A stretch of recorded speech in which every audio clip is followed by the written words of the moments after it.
রাজা কাকা, রাইজাদা গ্রুপ আর নারাং ইন্ডাস্ট্রিজের মার্জার কেমন হবে বলে মনে হয় আপনার?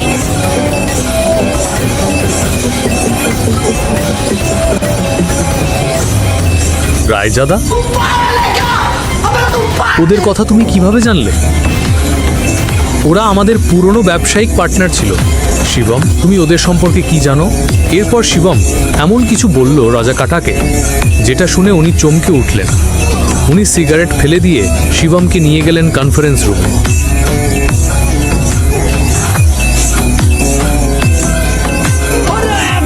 এই গরিবটা এখনো এখানেই আছে। ভাষা কন্ট্রোল করো।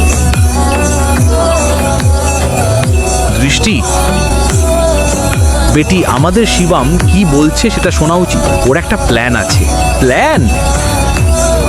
রাস্তার ছেলে, আমি এই কোম্পানিতে তোমার চেয়েও বেশি বছর কাজ করেছি। এই কথোপকথন